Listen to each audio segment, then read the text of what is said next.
Well, what's up, guys? It's Daniel from Arms Family Homestead, and it's time for a little update. We've had several projects going on around here, and I have not updated you guys much lately, but something happened the other day that never happens anymore. Never in the history of like the last 8 months. Anyways, it rained, and it rained, and it rained for like 2 days. Well, it rained really hard for one afternoon, and then off and on for the rest of the couple days. But I think we probably got close to 2 inches of rain. Hey, you two, I'm trying to have a conversation with my friends, and y'all are being rude. So, like 2 inches of rain, that's more rain than we've had since May. Probably more rain than we've had combined since May. But I want to show you guys some updates on where we're at with DJ's donkey stalls. The landscaping here in the front yard does not look great right now. Should be finished up this week, and the outdoor kitchen. Oh, and I got a shipment in. That was quite the story, but anyways, let's get started. So with 2 inches of rain came also the windiest 2 or 3 days we've had in months. And that means all the leaves started to fall. I say all, a ton of leaves started to fall for a couple days. And then we had 2 inches of rain. So 2 inches of rain coupled with windy conditions and leaves clogged up our gutters. Gutters overflowed and, well, washed out some of the progress we had made on our landscaping. But we haven't had time to finish. The friend of mine that's working on it's going to be out this week, and we should get everything finished up this week. But just disregard the dresser on the porch. I think it's going to look great once we get everything planted and mulched. We went with 2 large grasses on either side of those stairs. I need to stain the stairs, obviously, but we're going to plant all of this in. Not a lot of flowers. We've actually got a lot of the plants up here I want to show you, but it will look really good once we get it all mulched and finished. It's just kind of a muddy mess right now because of rain the last several days, and we've got some problems to fix. Let's say that. We need to put something in here to keep all the soil from washing out onto the sidewalk there. But I love the way those rocks look. It's going to make for, I think it'll just tie into the look of the log cabin really, really well. And then we're also going to be doing the same thing over here along the garage, basically to hide that ugly concrete wall. And here are all of our plants. Now this will get built up probably another foot or so with more soil, but I'm not going to go through the list of all the plants we got, but a lot of grasses, a lot of ground covers, things that are low maintenance, easy to take care of, and will survive in the shade. A couple different kinds of spruce trees, junipers, whatever you want to call them. Lots of grasses though, like I said. Now with rain and 30 plus miles an hour wind, means nobody's been working, obviously. So all the projects have kind of been on hold the last several days. The outdoor kitchen does not look amazing right now. The patio looks a little rough because one of the problems we deal with is 9 billion leaves. I love living in the shade. I love living under all these big oak trees. It makes it so much cooler. It makes our house stay so much cooler. This time of year, we fight the leaves. So as you can see, the patio right now is completely covered and there's just stuff everywhere. This is a construction site. Steve, hey, I'll come feed you in a minute.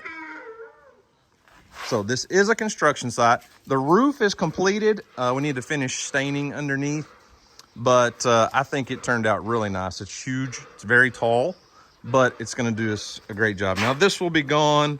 That cooker will be gone. I'm not sure. I'll probably end up taking that thing over to the cabin property. But as far as the outdoor kitchen, right now it just looks like we have a bunch of stuff. That's a real nice firewood rack right now, I think, but you can kind of see the layout of what we were going for. I was going to blow all the leaves off of here, but I thought, well, we'll just leave it and show you guys. So this side is going to have the griddle and the side burner. I'll take you to the shop and show you what we got in just a few minutes. Our grill is going to go across there. We bought a Traeger Timberline XL, so it's just going to fit in that hole. The sink, and then just countertops over here. So You know, doesn't look the best right now. But it is gonna look awesome with Houston's pond as the backdrop. The pond is not looking phenomenal today. The water's usually clean and clear and perfect. We've got a bunch of leaves need to be cleaned out. We got a Earl coming in on here. But like I said, we had rain after rain after rain. It actually rained last night. That big downpour. We don't have a gutter on the roof over the kitchen yet. So when the water runs off of the new roof, it lands right in the pond, and that's why it's so dirty looking. But it clears up pretty quickly, doesn't it, Earl? Yep, good talk. So let's walk down to the shop and I'll show you my my grill. Well, the grill's still packaged up, but it's a Traeger Timberline XL. Sticker shock, guys. That was... Did I mention today's video is sponsored by EcoFlow? We're gonna say thank you to EcoFlow because that's how we pay for things. It's I mean, we have several sources of income, but it's so awesome when you have a company like EcoFlow comes along, wants to sponsor a video. We're able to do some of these bigger projects like DJ's donkey barn. And the price of steel is really high right now. Anyways, DJ and I went to the gym a couple days ago, and it was one of those days it was raining, and we get to the gym and a delivery driver calls and says, hey, I'm in a 48-foot semi. I need to deliver some barbecue equipment to your house, and I'll be there in like 30 minutes. So I get home.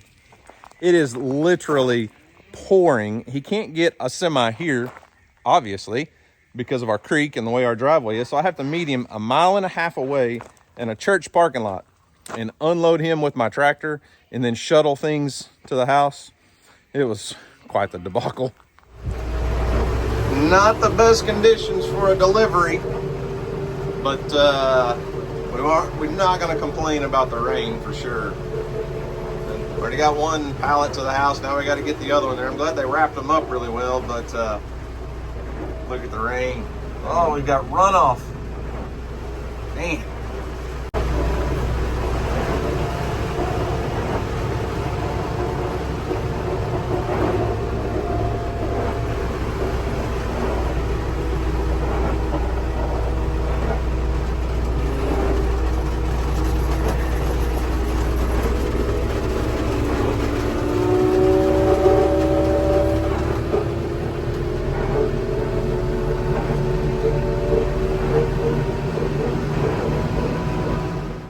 So, having said all of that, I went ahead and brought everything in the shop, unboxed the griddle and the side burner. The grill itself was still wrapped up in plastic wrap, so we're gonna leave it on the pallet until we're ready to move it because it's heavy, and I wanna leave it on the pallet so we can move it with the tractor. But this is what I'm excited about. Well, I am excited about that, don't get me wrong, but one thing I've always wanted is an outdoor kitchen with some real high quality outdoor appliances. So I bought a very high BTU outdoor burner. This is for fish fries. This is for shrimp boils and any other cooking you want to do. But I've got an old wok that my dad made out of a disc plow. And this piece, well, it's still zip tied on right now because I don't want to lose it. But this piece comes out and you set a wok. It'll hold a wok perfectly. But look how heavy duty this stuff is, man. It's built to last, and it will do everything we need it to do. I bought these online, sight unseen, but the griddle and the side burner from a company called Blaze. But so then my 2-burner griddle, I didn't get a 36-inch, I think is the big size griddle. I went with the, is it 28? Don't quote me on this stuff, guys. I don't know yet. I don't know off the top of my head, but there's our griddle. Look at that. I can't wait. I can't wait to cook meals outside on our patio. So that's the big stuff. We're not putting in a refrigerator or really any other appliances. Just the Traeger smoker grill and griddle and side burner. So I mentioned earlier that today's video was sponsored by EcoFlow, and this is why. This is the new EcoFlow River 2. Look how small this thing is. A lot of you guys know we've been partnered with EcoFlow for quite some time. We've done all the Delta series videos and our power kit at the off-grid cabin. I'm telling you, that power kit is the best thing under the sun for a small cabin.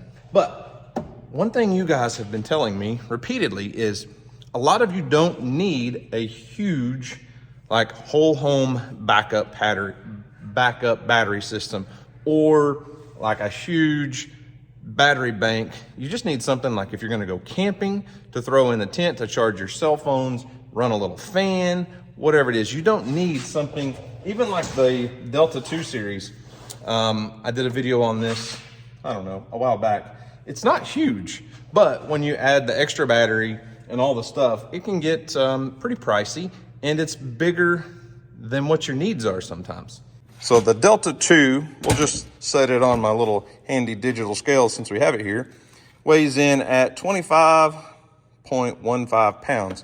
Not just super heavy, but if you're just needing something small just to charge your cameras or your phone, or something to put in a deer blind to charge your phone, this little River 2 weighs in at just right at 7.5 pounds. This thing packs a lot of power in a very small, manageable size. So the River 2 is the best portable power station under 1,000 kilowatt hours. It can have like over 3,000 charge cycles. So who would need this, and what's it good for? Well, let's see.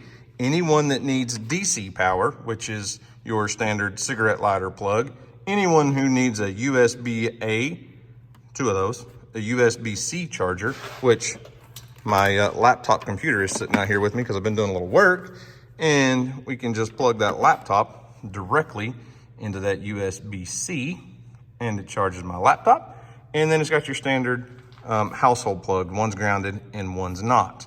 Now, EcoFlow also has their app, so you can monitor everything on how it's being charged. You go into the app, it monitors all of your EcoFlow stuff, pairs up to it, and you can see how much power you have going out, how much power you have coming in. So there's several different ways of charging this, just like all the rest of their systems. This is a 100-watt solar panel. Obviously it's late in the evening, kind of sun's low in the sky, but you can charge it solar, you can charge it plugged directly into a wall outlet, you can charge it through your cigarette lighter plug. Listen, I'm gonna read this to you because I can't remember all this stuff off the top of my head, but an AC wall charger, 0 to 100%, 1 hour. Type C charger, the USB Type C charging, will charge 100%, 3 to 6 hours. Solar charger, 0 to 100%, 3 to 6 hours. Car charger, 0 to 100%, 3 to 7 hours. Lots of different ways to charge it. But this, obviously we're sitting in my shop, but I really honestly think this would be perfect to throw in your vehicle. Winter is coming. Winter is upon us. Well, it's fall, but winter will be here. And you always need emergency power. You always need to be prepared in your car. I've told you guys 20 times, I don't consider myself a prepper. We don't stockpile a bunch of food. If I did, I probably wouldn't tell you. But there's something to be said about having portable power in your vehicle. You never know when you're gonna be traveling down the road, hit a snowbank or slide off the road, and you turn your hazard lights on. Listen, I was in law enforcement for 14 years. You would not believe the number of people who I came across on the side of the road that broke down, turned their hazard lights on, ran their car battery dead, then their phone battery went dead, and had no way of calling for help. You would think some of these things are common sense, but something like this, to be able to charge your phone, charge up flashlights. I use rechargeable flashlights, all kinds of stuff, and things like this. If you're a handyman and you carry a cordless impact driver to change flat tires on the side of the road, this is a very handy tool to have in your vehicle, but it runs on a battery. You can use it to charge your DeWalt or whatever brand of batteries, so you can be lazy like me and change this tire very quickly on the side of the road. Something else I learned in 14 years of law enforcement is don't sit on the side of the road forever changing a tire. Get out of there as quickly as possible. It'll save your life. Now, I know I'm sitting in my shop, I've said that, but something like this to be able to charge these batteries, I mean, our world today runs on batteries. I don't have an electric car and don't plan to, but I do have tons of battery powered tools, chainsaws, leaf blowers, all kinds of stuff. And when I'm working at the other property or even here, let's say we take the side-by-side out and we're gonna cut a load of firewood, I do have gas powered chainsaws, but a battery powered chainsaw is something I'm really learning to like a lot. Charge the batteries while you're there, just do it. So as I said, this is the EcoFlow River 2. This is just part of the series. They have the River 2, the River 2 Max, and I believe the River 2 Pro. You can check them out and find one that's in your budget. And that's one thing about it. These guys, these big EcoFlow Delta series can get pretty pricey if that's not in your budget. Something like this, like I said, honestly, guys, that you can throw in your trunk of your vehicle to have that battery emergency power. Or during storm season, if you live like us in Oklahoma and you have storm shelters and cellars, it's always a good idea to have something to be able to charge lights. Turn on lights while you're down there. Kids get scared. Leave some kind of lights on, a fan. It gets so stuffy in a storm shelter. My grandparents always put us in a storm shelter all night long when I was a little kid. It was the scariest thing. There was no lights, there was no air movement, and they had a little radio, you know, that they could listen to the weather. And I just think that something like this is a great investment. You should look into them.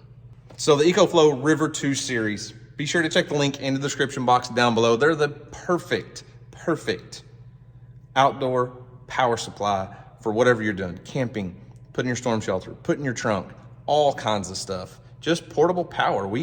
In today's world, we need portable power.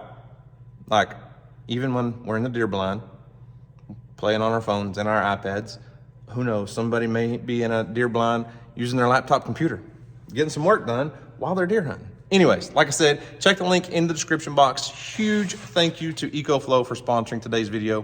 Now let's get back to work. So I don't know if you can tell, but I'm very excited about the outdoor kitchen. That's something that we've wanted to do for a very long time.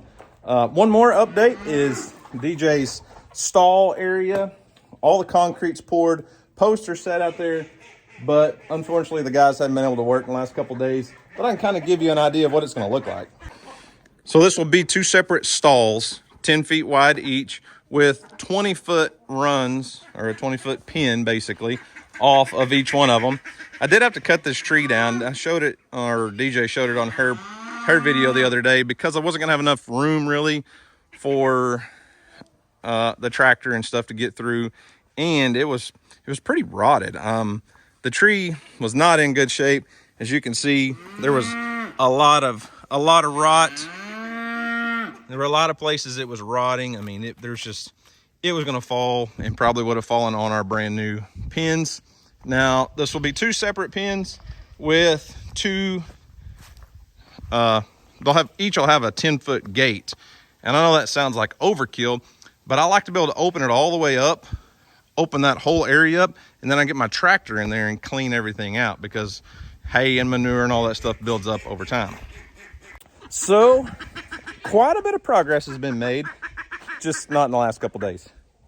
But I'm not going to complain, because we needed rain so bad, and it feels like fall now. The weather is amazing. Other than the wind blowing like crazy, it feels like fall. And 2 inches of rain will tremendously help our dry land. I'm really excited to go check out the Mill Creek property and see how much rain we caught in our pond. Our brand new pond. Well, our brand new renovated pond, I guess you'd say. I don't know how much rain that area got. It's about 15 miles away, so could have been more, could have been less, but I guarantee you it got rain, and there's at least some water in that pond. So I'm gonna feed the animals real quick, because they won't quit yelling at me. What, Ralph, did you get camera shy? You've been mooing and mooing and mooing and mooing and mooing. Turn on the camera and you get quiet. Didn't he, Bear? How are you today, buddy? I love you. You're a good dog. You know that? Unlike Goose. Goose is not a good dog.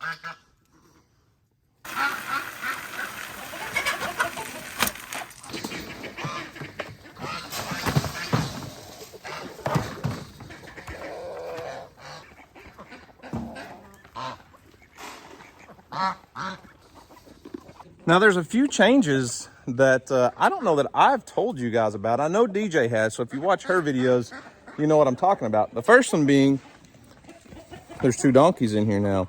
So we put Freedom in here with Steve probably a week ago now. And Steve needed a companion, and Freedom is bred to another Jack. You know, as you know, she was off visiting Brandon at band camp. I guess that's what Lester would call it. But even after we brought her home, Steve was really just kind of stressing, just walking the fence, walking the fence, walking the fence. So we decided to move Freedom in here with him, and they're doing good together. You happy now, buddy?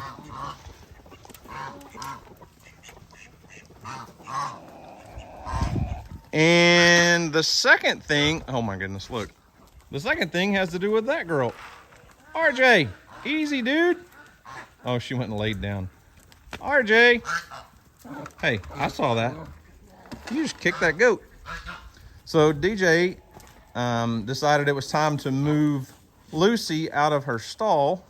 She was in that stall for probably a week and a half.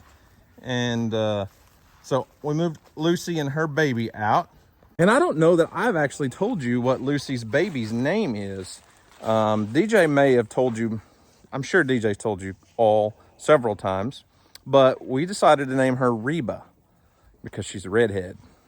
And DJ likes to name the baby alpacas after country music singers. So she's Reba. And Reba and her mom have been adjusting just well over here. This guy. What are you doing, buddy? RJ's being very curious right now, aren't you? But Lucy and little Reba are hanging out in the pasture. They've been in here for a little while. They're handling it just fine. Everyone was concerned that Lucy was not going to adapt well to being a mom, and that she was going to be too worried about spending time with the other 2 females, but especially her mom, Tina. Well, as you can see, that's awful nice of you, RJ. Appreciate that. They're adjusting just fine, but man, Reba is still tiny. She is a little bitty baby alpaca.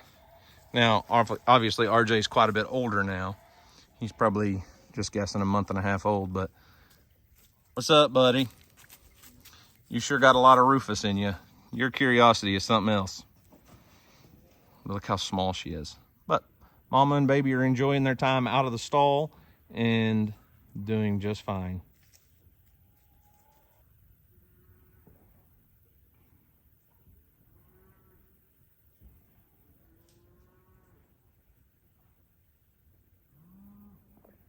So, as you can see,